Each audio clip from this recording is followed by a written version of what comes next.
Malcolm X is an extraordinary figure for whom African Americans have this deep affinity.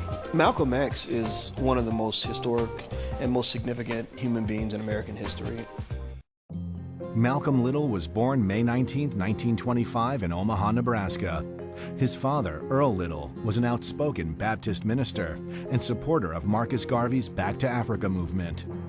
His push for civil rights made him the target of death threats, forcing the family to move several times. In 1929, their home in Michigan was burned to the ground, and 2 years later, Earl was found dead. This was a devastating blow for Malcolm's mother, who was eventually committed to a mental institution. Her 8 children were sent to orphanages and foster homes. For like having to relocate twice, like, okay, Malcolm was only 4 years old, so I don't remember much from when I was 4 years old, but he had 8 siblings. Yeah. So imagine the effect that this had on his entire family. And especially since they're, number one, they're black, living in Omaha, Nebraska. It's just, you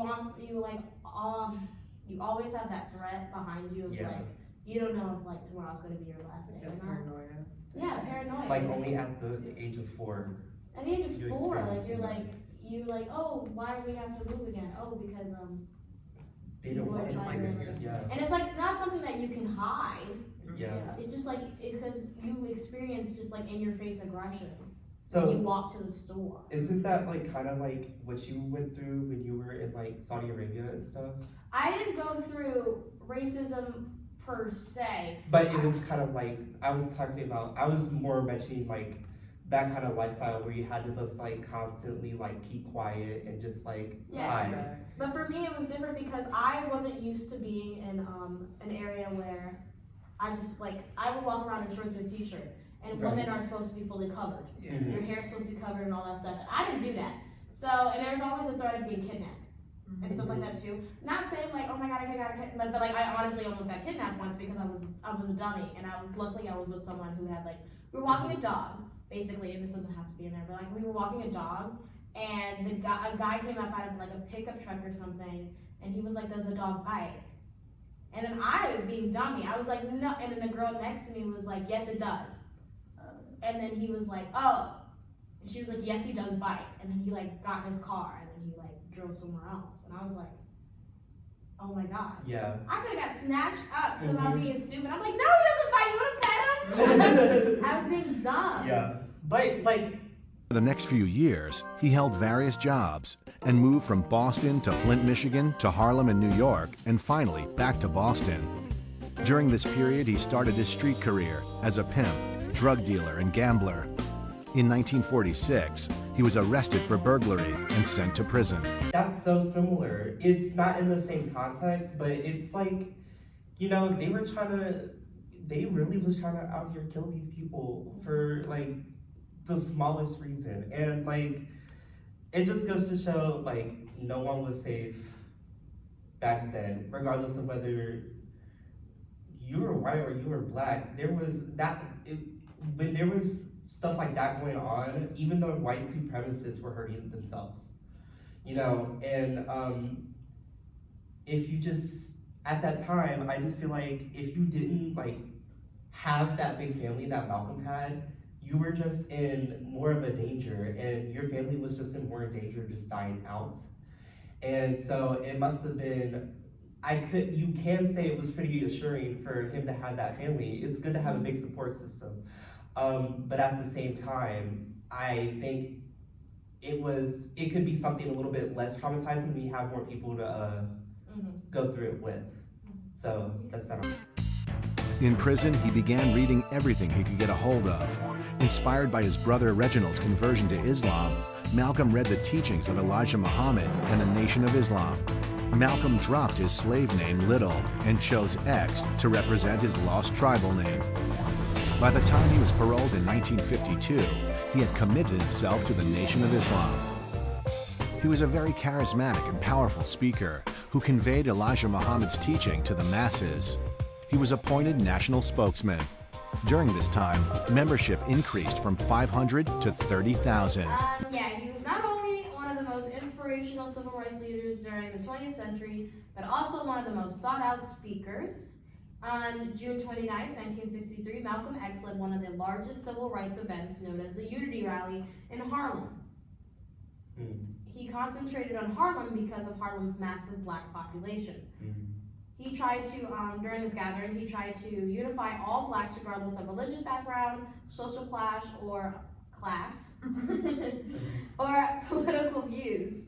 And he believed that unification amongst his African American peers was one of the most important steps in gaining what he viewed as perfect freedom. That's cool. So like he kind of united,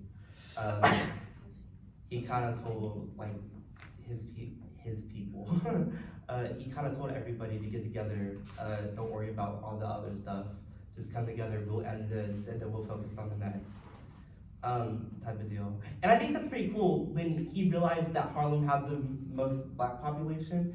It's kind of like raising your own army, kind of in a sort of way.